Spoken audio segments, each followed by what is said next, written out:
Doctor Fahmida Mirza में join करी हैं. Thank you so much doctor साहिबा for being on the programme. Sindh में जीडीए की सरबराह धांधली के खिलाफ धरना दे रहे हैं. क्या आप लोगों के पास कोई एस्टिमेट है कि कितनी सीट्स पे धांधली हुई है सिंध में? ये कौन सी सीट्स है और क्या फॉर्म 45 वाला इशू है या इट्स अ बिट डिफरेंट?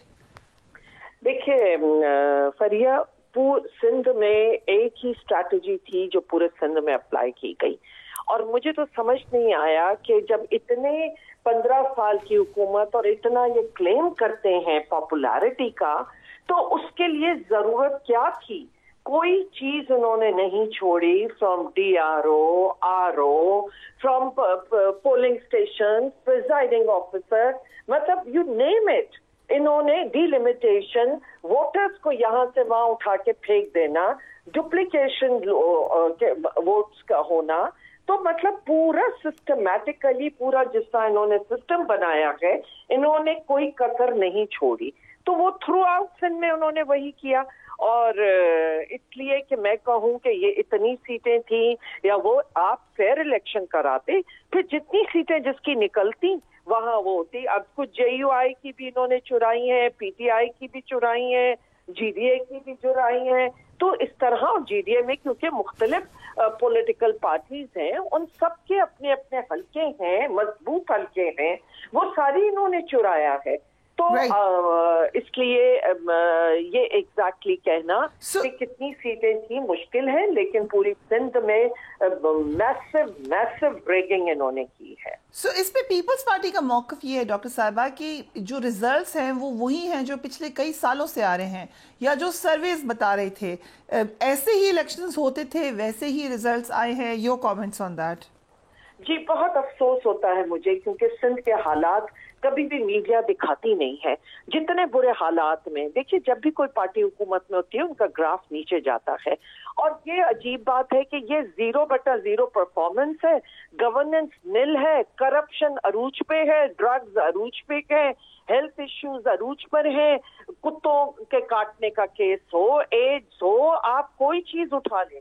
और फ्लड के बाद जिस तरह लोग सड़कों पे तड़पते रहे हैं, हर चीज अरूज पे, लेकिन इनकी पॉपुलैरिटी भी ऊपर जा रही है. देखिए क्या फिर पंजाब में क्यों शिकायत कर रहे हैं? पंजाब में भी तो वही है ना, कि जो ये बातें कर रहे हैं कि जी सर्वे रिपोर्ट ये है सिंध में, तो फिर पंजाब में क्या है? वहां क्यों रोना लगाया हुआ है इन्होंने? ये सब बातें कभी यहाँ पे सिंध में सिस्टमैटिकली दूसरी ऑप्शन पार्टी इन्होंने छोड़ी नहीं, करने नहीं देते. और इसमें सिलेक्टर्स का पूरा हाथ है, जिन्होंने इनके साथ प्लानिंग करके और इनको सिलेक्ट करके लाते हैं, और हमेशा दूसरी पॉलिटिकल पार्टीज को धकेल दिया जाता है. और ये जो कुछ हो रहा है, और जिस तरह इलेक्शन कमीशन को भी ये मैनेज करते हैं, मैं तो कहती हूँ कि जो इलेक्शन कमीशन ने वायोलेशन की है कि इनके ऊपर एक केस बनना चाहिए कि जिस तरह इन्होंने कॉन्स्टिट्यूशन का मजाक उड़ाया है. राइट. पी बघारा साहब ने इमरजेंसी लगने का खदशा जाहिर किया है. अगर धरने होंगे, बहुत ज्यादा अनरेस्ट होगा, तो ये तो खतरा और बढ़ जाएगा. What do you think? देखिए, आज आपके पास जो इकोनॉमिक सिचुएशन है, उसके लिए बहुत जरूरी था कि एक पॉलिटिकल स्टेबिलिटी आती. फिर इस किस्म के इलेक्शंस क्यों कराए गए कि जहां फर्दर डिवीजन हो, फर्दर आप इश्यूज, फर्दर पॉलिटिकल डिवाइड हो, एग्रेशन आए लोगों में, लोगों का मैंडेट आप चोरी करेंगे तो क्या एग्रेशन नहीं आएगा? उनको तकलीफ नहीं होगी? इन्होंने डिलीवर क्या किया है? ये जितनी बड़ी पार्टियां हैं, आज भी आप देख लें कि जितनी मीटिंग्स हो रही हैं, सिर्फ प्रेसिडेंट और प्राइम मिनिस्टर और कितनी मिनिस्ट्री, कौन सी पोजीशन, अवाम की कौन सोच रहा है, अवाम की कौन बात कर रहा है? डॉक्टर साहब एग्जैक्टली मुतालबा क्या है? री इलेक्शन हो जाए, कुछ जगहों पे री इलेक्शन हो, या कोई कमीशन बैठे, क्या हो? जी बिल्कुल री इलेक्शन की जरूरत है, ये बिल्कुल मुस्तरद करते हैं. जब तक आप फेयर एंड फ्री इलेक्शन नहीं कराएंगे, पॉलिटिकल स्टेबिलिटी नहीं आ सकती. मुझे बताइए कि जीतने वाला भी कह रहा है कि मैं नहीं जीता, और हारने वाला कह रहा है मैं नहीं हारा, तो ये किस किस्म के वो है? ये तो बड़ी एक्सपेंसिव एक्सरसाइज हो जाएगी अगर दोबारा इलेक्शन कराना पड़ा. बोला तो ये सारी चीजें हैं जो सामने आ रही है. और यहाँ पे आई होप कोई बाज़मीर यहाँ भी होते तो वो भी उठ के यहाँ पे बताते. लेकिन यहाँ का तो सिंध का जो हाल है کہ آپ پوچھ ہی نہیں سکتے ہیں کہ 15 سال جس طریقے کی گورننس چلی ہے. Right. Barrister Dania Chaudhry, thank you so much for being on the program. Commissioner Rawalpindi کے بیان کے بعد آپ کے حلقے پر بھی سوالات اٹھ رہے ہیں. فارم 45 ڈو یو تھنک کہ یہ ایک طریقہ ہے اس معاملے کو حل کرنے کا؟ بسم اللہ الرحمن الرحیم. شکریہ جی. بالکل دیکھیں, جس طرح ہم نے کہا کہ فارم, ہم بار بار ریپیٹ ایک ہی چیز کر رہے ہیں کہ فارم 45 ہوں یا کنسالیڈیٹڈ ریزلٹس ہوں, وہ تمام چیزیں ہمارے پاس ڈے 1 سے تھی, الیکشن کی رات سے تھی. اور میں اگر خالی اپنی سیٹ کی بات کروں تو میں نے 2018 میں بھی یہاں اسی طرح ہی فارم 45 لہراتا رہا اور لے کر پھرتا رہا جب شیخ رشید صاحب کو مجھے یاد ہے آپ میرے پروگرام میں بھی اور آج بھی مجھے بالکل آپ کے پروگرام میں لے کے آیا تھا, اور آج بھی میرے پاس اسی طرح فارم 45 پڑے ہیں جو اس الیکشن کے بھی ہیں, کیونکہ میں سارے پروسیس سے گزرا ہوا تھا اور مجھے پتا تھا کہ یہ کس طرح زیادتی ہو سکتی ہے. لیکن میں آپ کو ایک بات بتاؤں کہ جو آج پروپیگنڈا چلایا جا رہا ہے اور جو آج پروپیگنڈا ہو رہا ہے, یہ فارم 45 کا پروپیگنڈا نہیں ہے. یہ وہی 35 پنچروں کا پروپیگنڈا ہے جو آج سے کچھ سال پہلے چلایا گیا تھا, جو ملک میں سول نافرمانی کی تحریک چلائی گئی تھی. یہ وہی پروپیگنڈا ہے کہ جو چلایا گیا تھا کیونکہ ملک میں سول نافرمانی کر کے جلاؤ گھیراؤ کنٹینر کے اوپر آگ لگانے کی بات کرتے تھے.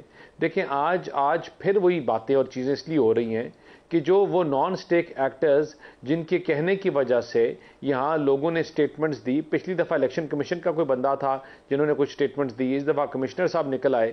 یہ وہ لوگ ہیں جو ان نان سٹیک ایکٹرز کے ہاتھوں میں آتے ہیں, کھیلتے ہیں اور اس ملک کی جمہوریت کو, ملک کے پورے چلتے ہوئے پروسیس کو آپ یہ کہہ رہے ہیں کہ کمشنر صاحب استعمال ہوئے ہیں کسی کے ہاتھوں؟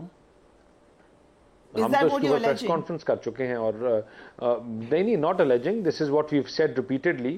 اینڈ ہم نے تو ساری شواہد چیزوں کے ساتھ پریس کانفرنس کی کہ یہ وہ لوگ ہیں کہ جو اپنے مفاد کے لیے استعمال ہوتے ہیں اور اپنے ذاتی مفاد کے لیے, جن کا کوئی رول نہیں ہوتا, اپنی ذاتیات کے لیے اس طرح کی باتیں کر کر ملک کی جمہوریت کو ڈی ریل کرتے ہیں. اور اس کے اوپر بہت سوالیہ نشان ہیں کہ سوال ہے میرے پاس, کیونکہ آئی ریمبر آپ نے فارم 45 کا مسئلہ اسپیسیفکلی اٹھایا تھا. You an educated person, you completely understand that. کیا اس تناظر میں جو اس وقت ہوا 2018 میں یا ابھی جو معاملات ہیں, کیا یہ بالکل بیس لیس معاملات ہیں؟ کیا ایسا ہو ہی نہیں سکتا کنسیڈرنگ کہ کمشنر صاحب بہرحال ایک اہم پوزیشن پر فائز تھے؟ کیا ہم بس ڈسکارڈ کر دیں اور کہہ دیں کہ یہ فری اینڈ فیئر الیکشن ہے؟ آج خود صدیقی صاحب کہہ رہے تھے سینٹ میں, عرفان صدیقی صاحب, کیا 8-10 سیٹیں ہو سکتا ہے ادھر ادھر ہو گئی ہوں. سو یہ لیول آف ایکسیپٹنس آ گیا ہے اب ریگنگ کا, یا یہ بالکل فری اینڈ فیئر الیکشن تھا؟ نہیں, دیکھیں لیول آف ایکسیپٹنس تو نہیں آ گیا. دیکھیں بات سنیں, پہلے اگر کمشنر کے رول کے اوپر بات کی جائے تو کیا وہ ڈی آر او تھے, کیا وہ آر او تھے, کیا ان کا رول, اگر ہم اس کو 3 چیزوں میں ڈیوائیڈ کر دیتے ہیں, کیا الیکشن کروانے میں ان کا کوئی رول تھا, تو اس کا جواب ہے نہیں, کیونکہ نہ وہ ڈی آر او تھے نہ آر او تھے.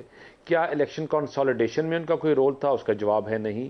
کیا الیکشن کمیشن کے ساتھ لیزون میں ان کا کوئی رول تھا, اس کا جواب ہے نہیں. ان کا رول کیا تھا, ان کا رول وہ تھا, پھر ان کو پاگل کیوں ڈکلیئر کر رہے ہیں, پھر ان کو ڈپریس کیوں کہہ رہے ہیں, پھر ان کو کیوں کہہ رہے ہیں وہ استعمال ہوئے ہیں, پھر تو ہیز irrelevant. دیکھیں پاگل اور ڈپریس تو مجھے نہیں پتا کیوں کہہ رہے ہیں, اور اس کا جواب وہ خود بھی دے سکیں گے. لیکن جہاں تک ان کے رول کی بات ہے, دیکھیں جہاں تک ان کے رول کی بات ہے, ان کا رول اس میں اتنا تھا نہیں, اور جن کا رول تھا انہوں نے اپنا رول پلے کیا ہے, اپنا کام کیا ہے. اور کمشنر صاحب میں آپ کو بات بتاؤں کہ ان سارے لوگوں کو میرے سمیت کال کر کر مبارکیں دے چکے اور بتایا کہ ہم نے اس طرح آگے کام کرنا ہے, ہم نے یہ کرنا ہے, اس میٹنگز میں سر آپ نے ٹائم دینا ہے. یہ تمام چیزیں باتیں ہو چکی تھی, اور اس طرح کی ملٹیپل چیزیں. اب میں نے جس طرح ہم نے پہلے بھی کہا کہ وہ کس کے ہاتھ پہ کھیلے ہیں اور کس کے کہنے پہ یہ کیا گیا ہے, یہ وقت بتائے گا. لیکن ان کا رول جو ہے یا ان کی سٹیٹمنٹ جو ہے وہ ایک ایسے انسان کی ہے کہ جس کا اپنا مفاد کے علاوہ کچھ بھی نہ ہو. اور دوسری بات دیکھیں, آج جو ملکی حالات ہیں, یہاں آپ نے ایکسیپٹیبلٹی کی بات کی, ایکسیپٹیبلٹی کی بات نہیں ہے.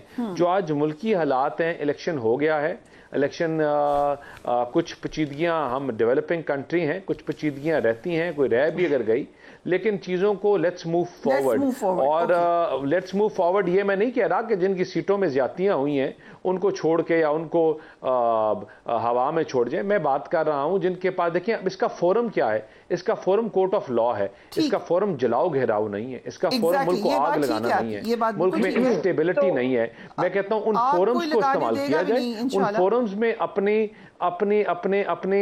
जो तहफ़्फ़ुज़ात हैं उन फोरम्स में लेके जाएं और जिनके तहफ़्फ़ुज़ात हैं वो भी अपना बयानिया पेश करें।